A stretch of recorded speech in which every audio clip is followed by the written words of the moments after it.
Hi everyone, this is Lee Robinson of Ashton Lee Surveyors, presenting the Ask the Surveyor podcast, where we talk about everything about property and purchasing.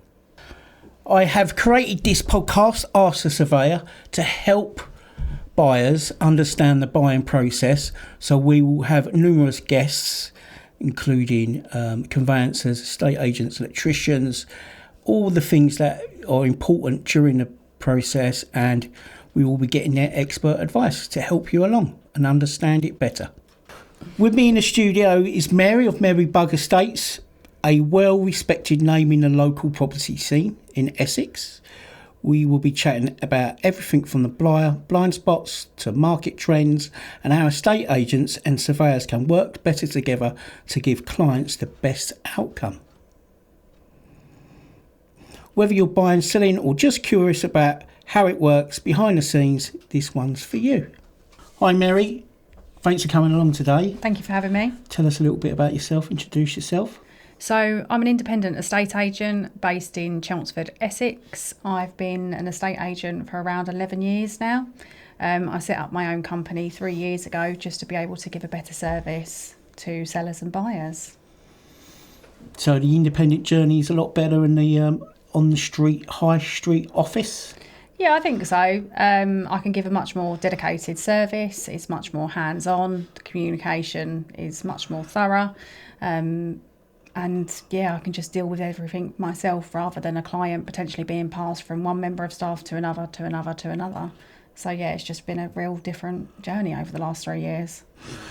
Yeah, one of my customers' frustrations with estate agents is once they phone the office, they talk to a junior who has no idea how to answer their questions. Yeah.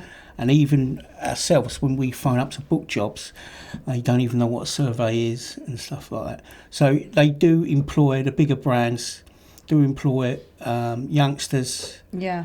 When the market's going up and down. They're not properly trained, but they put in front of us. And I really think that's poor service. But with your personal service, straight to you. Yeah, I think it's really difficult because obviously the level of business people get, they've got to have staff in the office. You know, the senior person will typically go out and promise the world, and then they'll never speak to them again because they'll be dealt with Joe from, you know, who's a sales negotiator. Then potentially the trainee may go out and do the viewings, who doesn't know the property, who hasn't learnt about things. So yeah, it can be quite frustrating as a seller on that part of the journey. I hear their frustrations all the time. What does a typical day look like for an estate agent? It really depends, to be honest. I don't think there is such a thing as a typical day. You know, you can deal with various different problems throughout the day. You could have viewings. You know, obviously today I'm here and then I've got quite a few viewings. I've dealt with a rental this morning and a sale. So every day is completely different. But typically I make sure all my admin's done in the mornings, and then I'll do appointments in the afternoon and deal with anything I have to. Just obviously try and structure it as best as I can, but no 2 days are the same. And how do you fit in all that, the filming you do, all that amazing filming of the houses and introductions? Yeah, so I am really fortunate that I've got, obviously, a great videographer who does most of it for me and tells me what I need to do. When I'm at properties, I kind of just tend to film like a 10-15 second video and then just kind of bank them up, really. So I try and film as many as I can in one day, just obviously, as then I'm not trying to get on top of myself rather than chasing my tail all the time. Yeah. What is the most misconception buyers and sellers have about estate agents? I could name a few. I don't know if they're misconceptions. Yeah, so when you go to America, it's like, oh, I'm a real estate agent. Everyone's like, oh my God, that's an amazing job. Obviously, people are seeing Selling Sunset, $1 million listing. Yeah. Like, it looks incredible. But in the UK, if you tell people you're an estate agent, they're like, ugh. You know, Yeah. And it is really difficult, especially being a female in the industry. It is a very male-orientated industry. And a lot of my clients do say that they don't feel like I'm your standard estate agent. Just really kind of a different category, I suppose. But yeah, there are a lot of misconceptions, but there's also a lot of cowboys out there in the industry as well. Yeah, I must admit, seeing your stuff is very, it's got a personal touch. Thank you. And that's what people need, is that Yeah. one-to-one personal connection. Yeah. Which, talking to some trainees, they don't even know what you're talking about, so it's really important. Yeah. What do buyers usually overlook when viewing properties? I try to be as thorough as I can when showing people around properties. So when I typically list a property for sale, I like to find out everything I physically can, i.e. where the boiler is, when it was last serviced, the heating, the neighbours. So typically as I'm showing someone around a house, I'll kind of have that conversation with them and let them know everything. So hopefully if they do have any other questions, they can ask them and I'll be able to answer them. But typically at the end of the viewing, they should be fully up to speed with the property and everything. So I try and make it as stress-free as possible, really. What I find is they, when they go and look at property, buyers, they're always looking at the chandeliers and they don't look for defects. Yeah. This is why we think it's important they have a survey, because Yeah. it does show the non-chandelier bits and pieces. Yeah, I always recommend to people about surveys. You know, a couple of properties have been, you know, there's been a small crack or something, or there's been one property I had, there was just a small little bit of different coloured paint. But I always say to people, you know, you must get a survey, because obviously I haven't inspected that property to the level you would. I've got an eye for detail. I can see if there is something severely wrong. But actually underneath the surface, it's really difficult to know. Actually, in an example, when I was in the corporate world, we sold a property to a buyer. It was a 1930s property.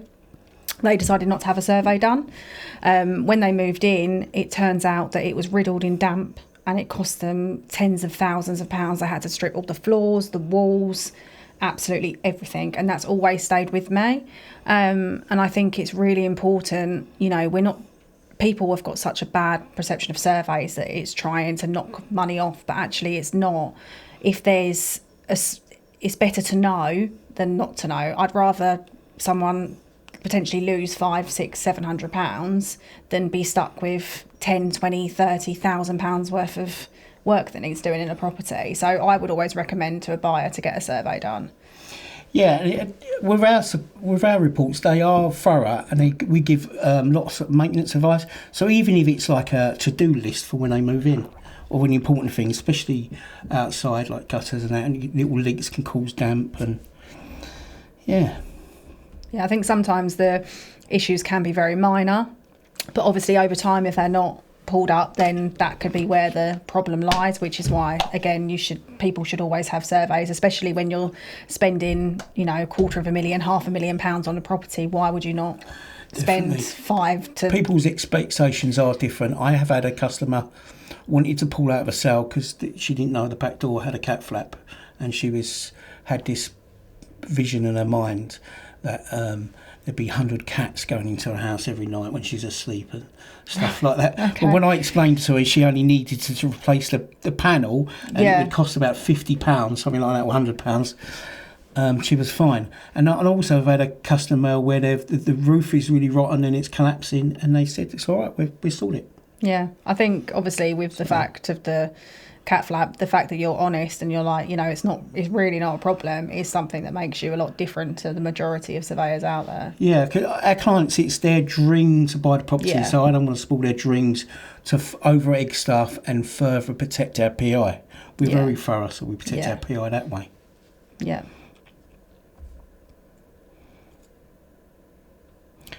How has the local property market changed over the last few years? It's been... Have we got enough time? Yeah, I know. It's been a roller coaster of a journey. Obviously, with COVID, that was... Yeah, I remember going back to the office. I was in the corporate world during COVID.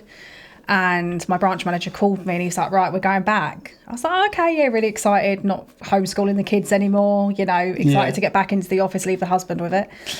Oh, my goodness. It was...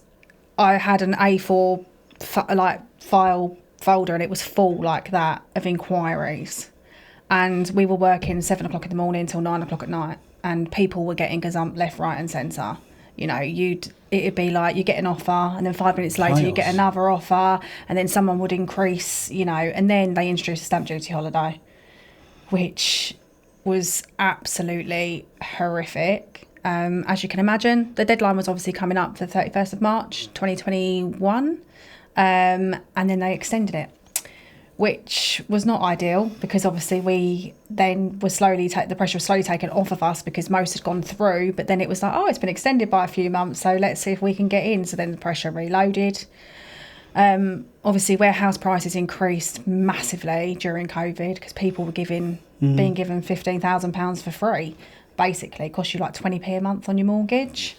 In 2022, 2023, you did start to see a decline. And I think even now, there are some sellers out there that think we are still in the COVID market.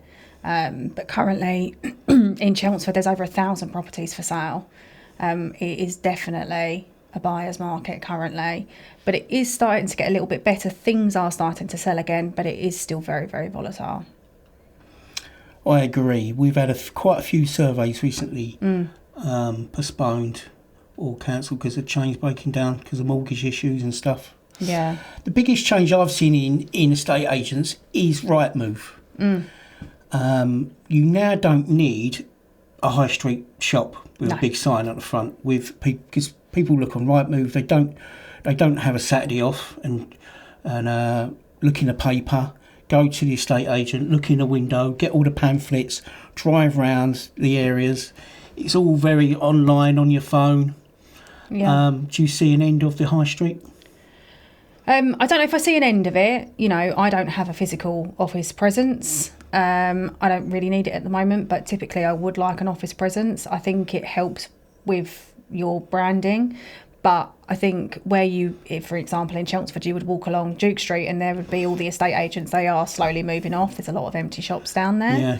But I definitely think we are way behind in the estate agency world in the trends of everything. You know, Rightmove's been around for a long time now, ever since I've been in property. And no one really utilises the offices and being able to go into an estate agent's. So, yeah, I think there's definitely going to be some changes in terms of high street presence, but whether there will be no estate agency offices, I don't think that will be the case.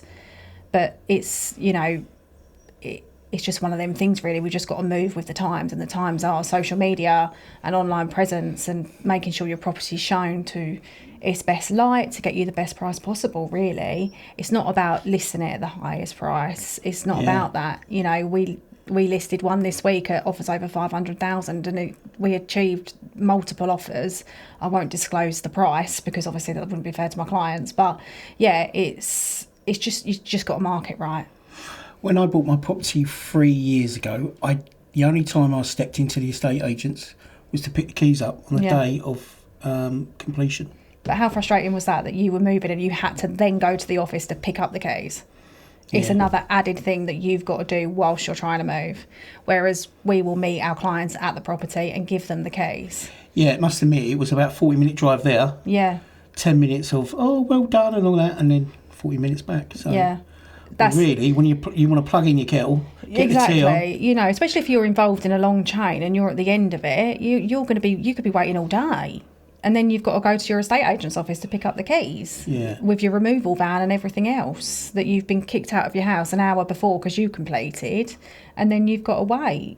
When I told one of my buyers that I'd meet him there the other day, they couldn't believe it. They thought, oh, that's like brilliant, you know. It's just an added extra personal pressure, service. That's what everyone needs. Are there any trends you're seeing in buyer demand right now? Size, location, condition? So obviously, I would say office space on an office, because where people are working at home now, that's probably more in demand, is it? Yeah, it is. Obviously, people are going back into London. It's not so much homes, but obviously in the Chelmsford market, we're seeing a lot of interest in properties under 500,000. Where the stamp duty's changed, first-time buyers only get the relief up to 500,000. So the first 300,000 is free.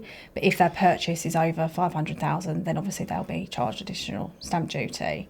So there's a lot of first-time buyers trying to keep their purchase prices below 500,000, which is quite a big trend. Obviously, garden space is massive. I think that's a result of COVID as well. Everyone realised how important gardens are. Yeah, 100%. And then we're seeing quite a bit of demand over Chelmer Village, Springfield, Bewley Way because of the new train station opening this year. Yeah. So that's kind of what we're seeing at the moment. The bigger houses are taking slightly longer. So the commute demand is coming back when they're going back into London? Yeah, I think the reason for that side of Chelmsford that's being a bit more in demand is because obviously people want the gardens, and that way you've got gardens, you know, you've got the village lifestyle, whereas you're in the city centre. Obviously that was built to be a city centre, but Bewley's been built to be a home, you know, a villagey home. So they're getting a lot more out there than what they have been in the city centre, so to say. And property prices are slightly cheaper because they are outside it. Would you have your office in the city centre? No. It'd be Bewley Park, would it? No, it wouldn't be Bewley Park. So where I'm located is Gallywood in Chelmsford. Ideally, I'd love an office on like a little parade of shops, you know. A little coffee shop next door. Yeah, I don't want, you know, I'm not here to sell hundreds of properties. I don't want hundreds of properties. I just want to be able to give a good service and for people to be happy. That's the most important thing. So you can't have too many otherwise you'll lose that personal service. Yeah, and that is something that I really don't want to do. I've built my business being personal, and I don't want to get so busy where that personal aspect then goes and I turn into your typical high street agent. I won't name drop anyone, but the big corporate companies, I'm sure everyone can think of a few. I don't want to be like that. I've built my brand on that personal service, and it's so important. So yeah, I would like a little villagey shop where it's just personal. People can come in, you know, they can sit down, they can have a coffee, you know. It's not just going to be an estate agent. I want it to be like a community hub as well. So that's really important to have for me. So as a country, we do follow America, and America's had personal estate agents for years. Yeah. And that's why it's so prestige, isn't it? Yeah. It does make a massive difference. You know, we don't only act for sellers, we act for buyers as well, which is a very American thing. It's not very well known. I've got buying clients at the moment. They're a fantastic couple. They just so busy, they just need a professional to help them through the process. And when I've been calling estate agents to arrange viewings for them, it's been horrific, you know, and I've got genuine clients that want to view. One said to me they wanted my client's phone number before arranging a viewing, but I wouldn't ask for their seller's phone number. They're my clients, they've instructed me. So it's kind of getting everyone to realise that we are moving forward the way we should have moved forward 10 years ago. What advice can you give first-time buyers navigating the market of today? I mean, it's really difficult. If you look when we was young, you're still young. Not that young. A deposit, you probably only needed 10,000. Yeah. Like that. Now you need 50, 60, 70. Yeah. And plus a good wage to just get a 1-bedroom, 2-bedroom flat in Chelmsford. It is really difficult for first-time buyers, I will admit. Definitely do your research, you know, in terms of typically... Watch this channel. Watch this channel, yes, definitely watch this channel. Typically, if you go to a corporate estate agent, having worked in one for many years, they will be like, right, you need to speak to our mortgage broker, you need to use our solicitors, you need to do this, you need to do that. And because that's the first person they've dealt with, they will trust what they're saying. But, you know, they need to do their research. They need to speak to more than one broker. They need a survey, you know, and they need to really see what is available to them and understand the cost of the deposit and the cost of the mortgage, because what a lot of people forget is, yes, you've got to have your mortgage on your deposit, but you're also going to need potentially stamp duty depending on the purchase price. You're also going to need conveyances, and then you're going to need, if a broker charges you a fee, you're going to need a survey. There's so much to navigate your head round, especially as a first-time buyer. It's just an absolute Stamp whirlwind. duties is always a surprise to everyone, even if you're on your third purchase. Crazy amount. You know, when the stamp duty deadline this year was happening, the fact that people would end up paying an extra £6,000 as a first-time buyer, it was just crazy. That's a lot of money for someone, especially as a first-time buyer. So it was really important to get everyone through that deadline.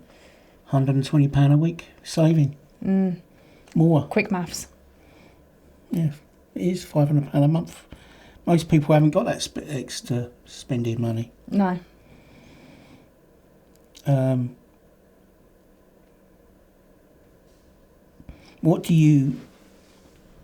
Back to surveys, what do you typically tell clients of the importance of getting a survey?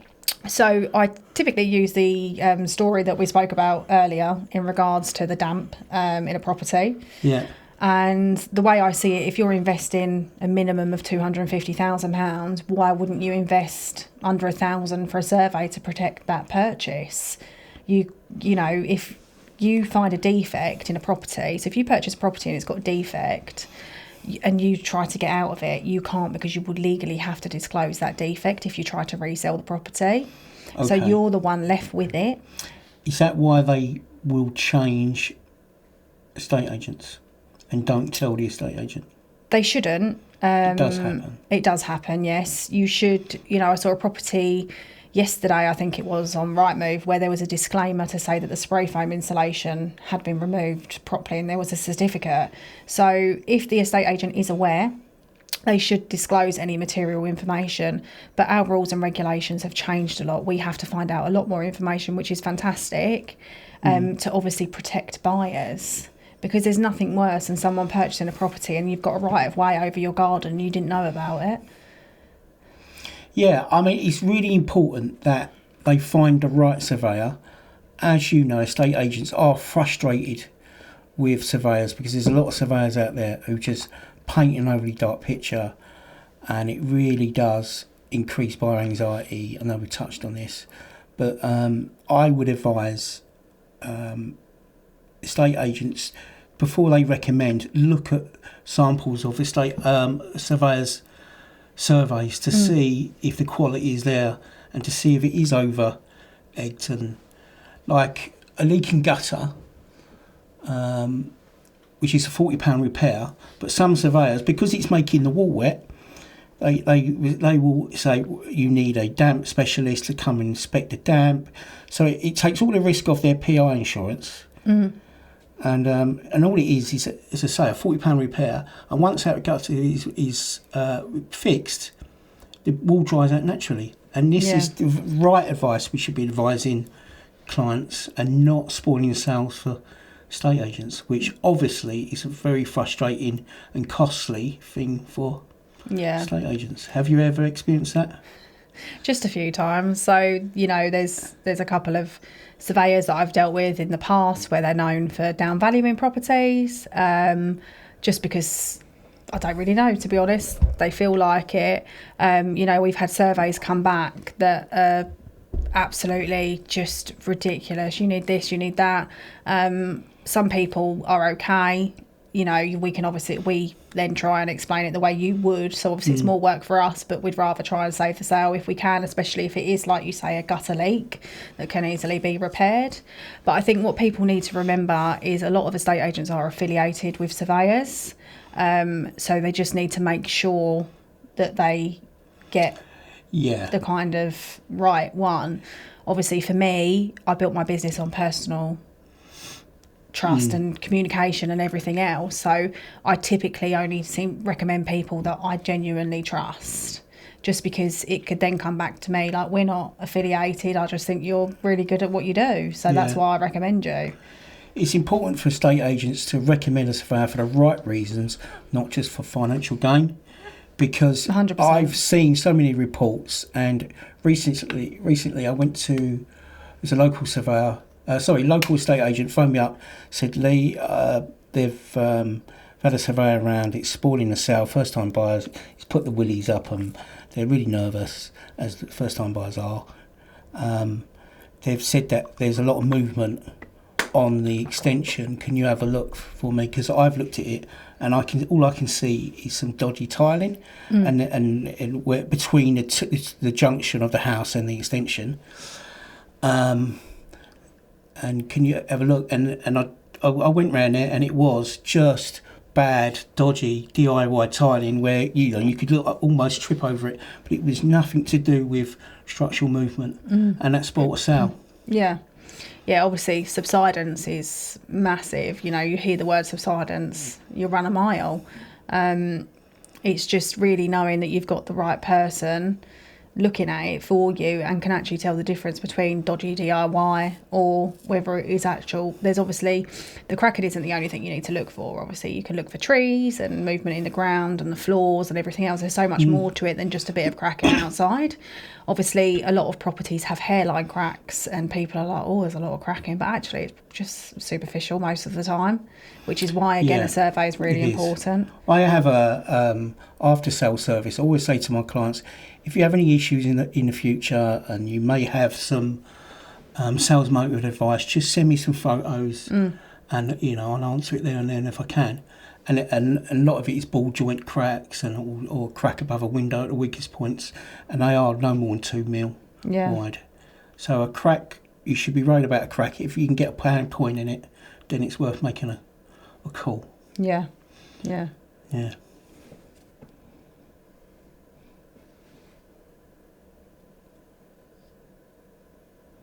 What's your take on buyers using a survey to negotiate a price? I think it depends on what the issues arise in the survey. It really does depend. If it is quite severe and it's going to be costly, then yeah, 1,000,000%. I completely agree. We had a property that needed potentially a new roof.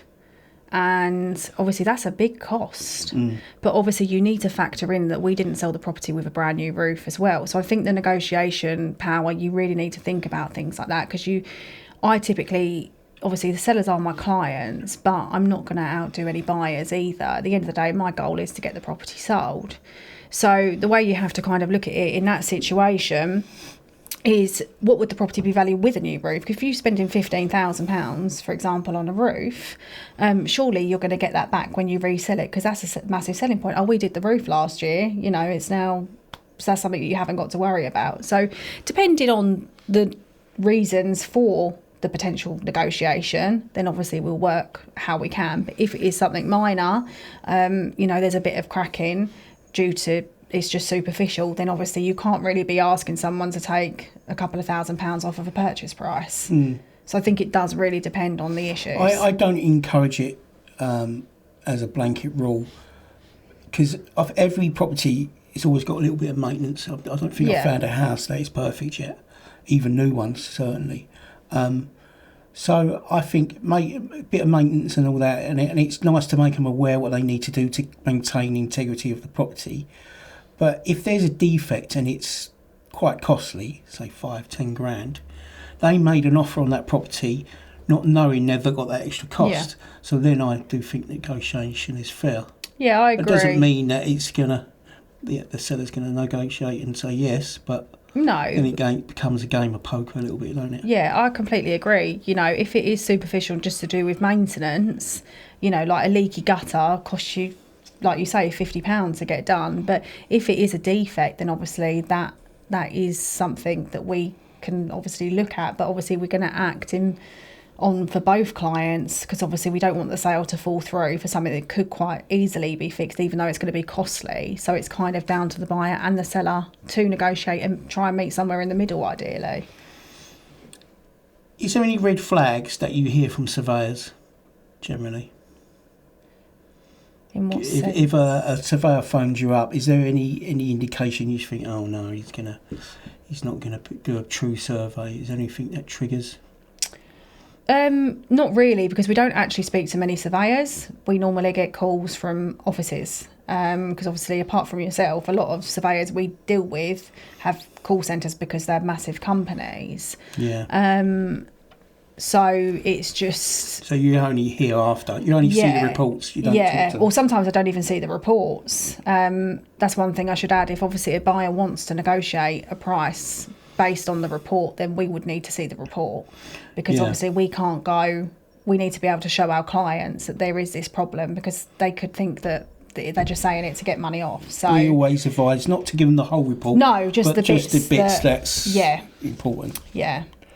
So no, not really any red flags that I know of. I don't really speak to many surveyors. I meet them at the properties and they're always fairly friendly.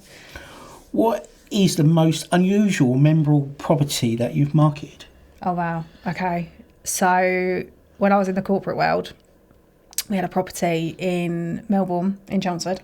Yeah, know it well. And it was it wasn't a repossession, but the company that owned it was a repossession company. And stuck to the floor was newspapers from 1973. Older than me. And then in the garden there were garages, and the roofs were riddled in asbestos. The garden was overgrown. The garden was about 120 foot, which is pretty long for Melbourne. Yeah. And there was wires everywhere. It was just so, yeah, it was just awful. And as you walked into the lounge, there was a clown in the window. Like, honestly, this would have given you nightmares. And there was some other stuff which I probably shouldn't disclose, but there was like human ashes in the garden we found they were there. And then, wow. Yeah, it was Not interesting. Cat ashes. No, it was definitely interesting to say the least, but I think that's probably one of my most memorable houses. And because it was owned by a repossession company at the time, we had to keep it on the market until it exchanged contracts. So I felt like I literally lived there because it was so cheap, because obviously it needed so much work. And a fellow estate agent in EXP actually bought the property from me, and we exchanged within 7 days. And he said to me, and I remember he said, if you do this, I will get you whatever drink you want. And he come and picked up the keys, and he did it. On my desk was a bottle of Hendrick's gin. So, oh, lovely. Yeah. And his family made it absolutely beautiful. They now no longer live in Essex, and they extended it, and it was just, yeah, it was lovely. It sounds like a house that Fred West built. Bit of comedy there.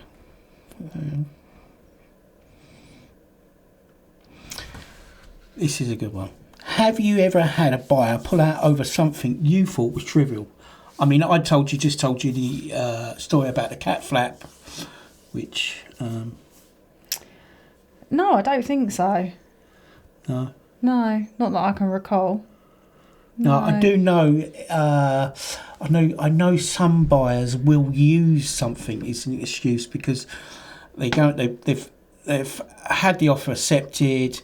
They're still looking through Rightmove on a Sunday. They find something a little bit better for the money, and then they blame something. I've had it where they've blamed something in our reports and pulled out.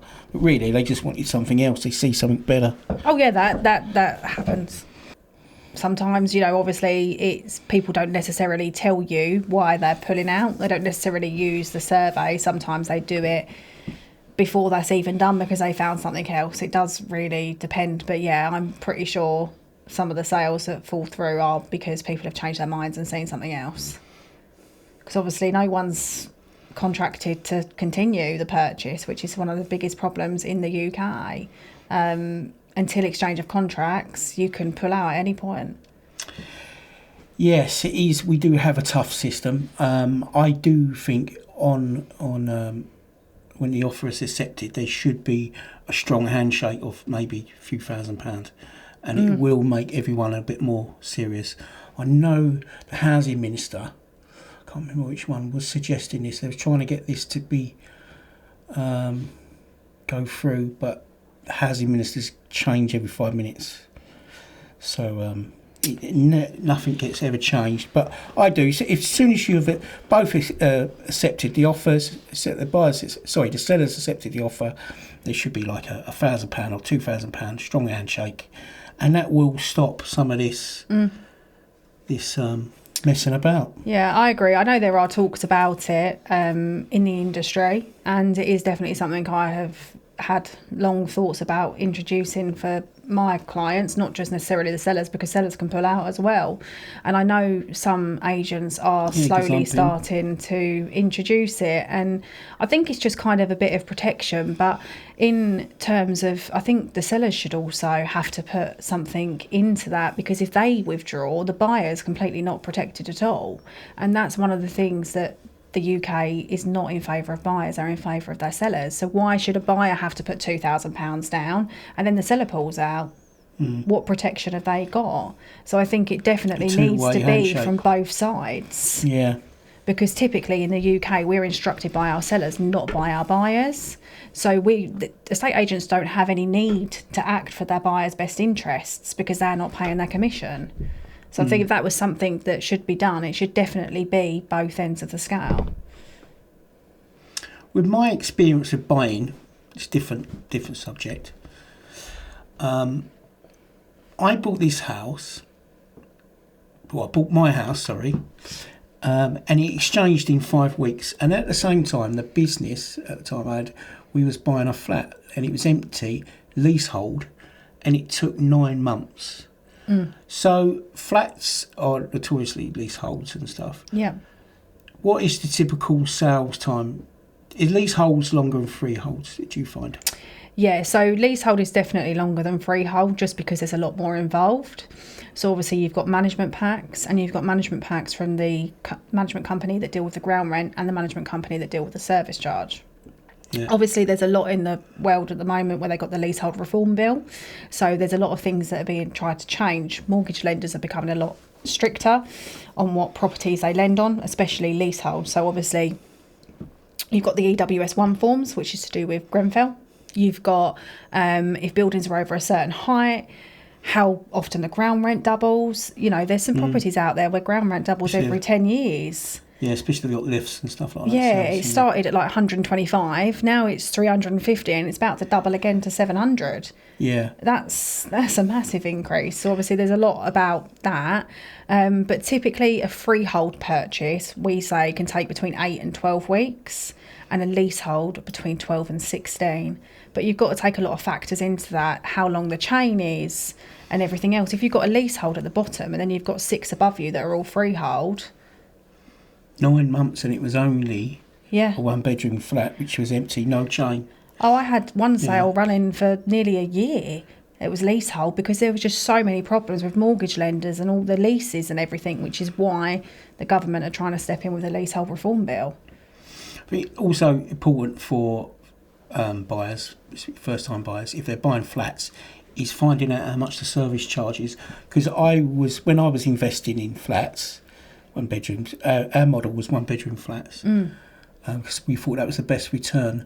But the service charge is never advertised, or in the end I used to think, well, if it's not advertised, it's expensive. That's actually now illegal. We have to disclose all material information.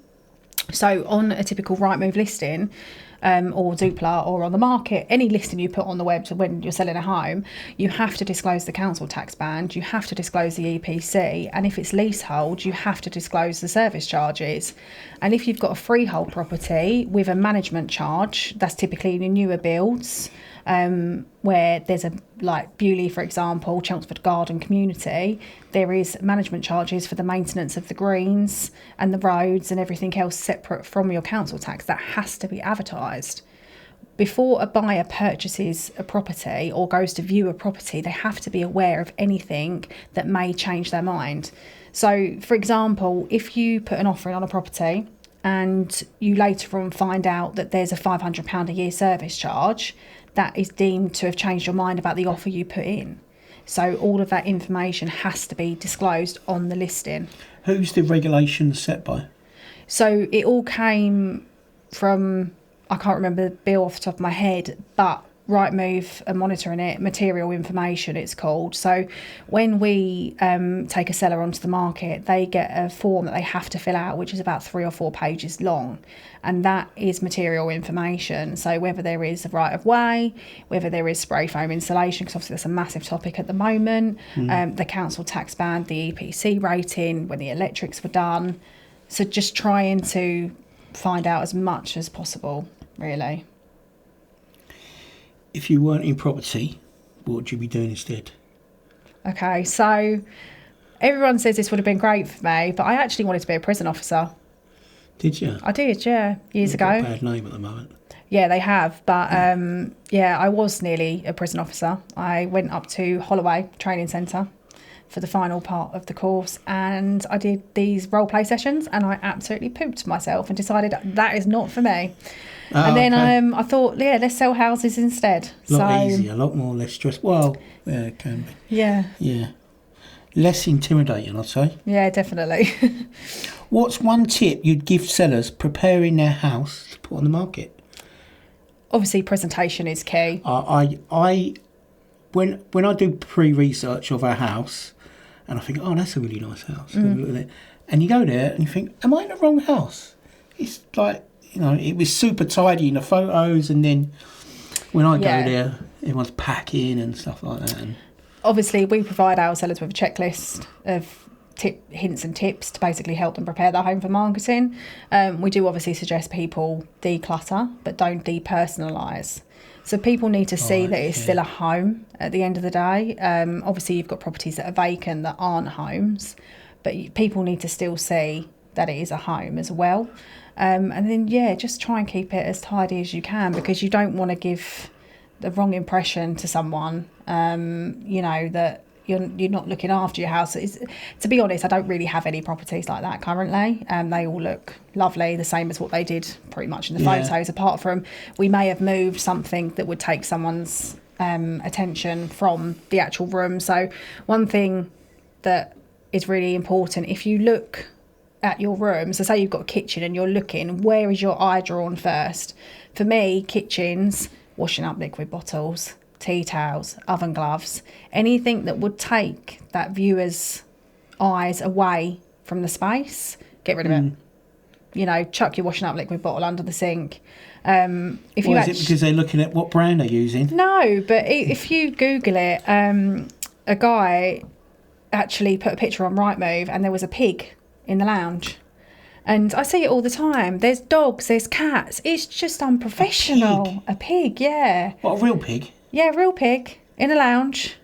Somerset, was it? Huh? Somerset. They have a lot of pigs there, yeah. But it's just like, if you're taking photos of a property, have not the sellers, but the estate agents, have pride in the presentation. Your online listings are your shop. And when you put a photo on and there's a cat or there's a dog, it just looks terrible. I personally think, but obviously I know what I'm doing, so it may just be me. But a cat in a bed, just ask the seller to kindly move it. It's just, it's not hard. Yeah, and if the potential buyers don't like pets, then they may not buy that house because it's had a pet in. Yeah. But I suppose you'd be lying if you didn't. No, we do obviously, if there are animals in the property, we do obviously always ask viewers if they are allergic, because obviously you do not want to take someone in there that's highly allergic to dogs, even though the dog's probably not there. But if they're highly allergic to dogs and it's in the air, it could cause serious problems. And cats is obviously a big one, because cats don't typically, that you can't make them go out, can you, for a viewing? So it's just really important to make sure that you ask if anyone's got any allergies to animals. They do say, research, I've been on a few conferences, that the person who decides who's buying a property in a relationship is usually the lady, because she'll walk in and she will feel, I can start a family here, I can see me having a family here. And men, they reckon they look at cars. When they're buying a car, they look at cars longer than they do at a house. So that's why they should have a survey. Yeah, it wouldn't surprise me, to be fair.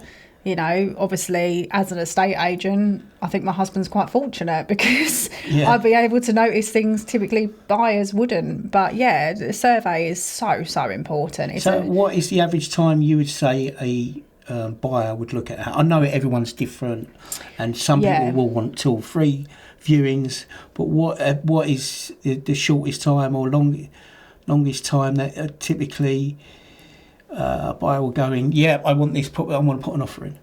Have you had it almost instant? Yeah, I have before had where people have walked in and offered before they've even left, which is amazing, it looks great for me and it's done and dusted. But typically people will have a first viewing always. We don't like to accept offers from people that haven't viewed the property because they haven't seen it, and that is just building you up for failure, really, I think.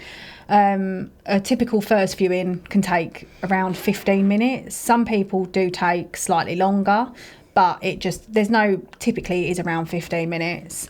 If people are interested, then obviously they will ask for a second viewing if they're not quite ready to commit to making that offer. They just want to check a few more things, and a second viewing can then take approximately 15 minutes to half an hour, depending on what they want to look at. And then again, once you're going through the process, most people want to view again prior to exchange, which I don't see a problem with. They just want to make sure that everything's still the same as when they purchased it 3-4 months ago. Yeah, measuring curtains. Yeah, all bits like that. So some people will view a property. Settee or fit in there. Yeah, some people will just view a property once and never view it again until they move in. Other people may go twice, 3 times or more. It just really depends on the individual person. I must admit, I spent 5 minutes at my house, but I look at houses every day. Yeah, that is definitely one thing, yeah. So do you have a list of potential buyers and do you have properties that don't reach market, or do you always put them on Rightmove and put them on market? So we do a lot of social media advertising as well. So we have kind of like a social media strategy to get demand, really. Obviously, we want to get our sellers the best price possible. So yeah, we have a database of clients. We also have a large social media following. So we'll do like a little coming soon and sneak peeks and bits and pieces prior to the property going live on the market. Obviously, we will do viewings prior to that if we have someone that it ticks the box. For example, we had a property that we put on the market. I mentioned it earlier. We had 15 viewings there over the weekend and multiple offers. I've now got all these potential buyers that are looking for a house similar to that. So if I was to go out and value another one, I know that I could probably give them at least a handful of potential buyers that are ready to purchase because they've already made the commitment of offering on something. And do you see bidding wars now? I know it was in COVID when everyone was fighting over property. There was demand more than supply. Yeah, not so much anymore. If a property is priced well and the marketing is good, then you may potentially get a small bidding war, but nothing like it was in COVID. No. Mary, during our podcast, we get the current guest. Last week we had Brad to ask the next guest the question, and Brad's question to you was, do you think electrical testing before completion is important? Personally, I do think it is important, as electrical obviously can be, there can be a lot of problems, but unfortunately at this current time, electrical safety isn't part of the legal process, and neither is gas safety either. No. Which may change over time, but if a buyer requests electrical safety, majority of the sellers are happy to do that. It's just one of them things, unfortunately, that's not legal to have done, even though I think it should be, because it is in the rental market. You have to have an EICR to rent a property out. Yeah, we discussed this last week. So we both said it should be mandatory. I think it should as well. Yeah, and it should be done by a seller.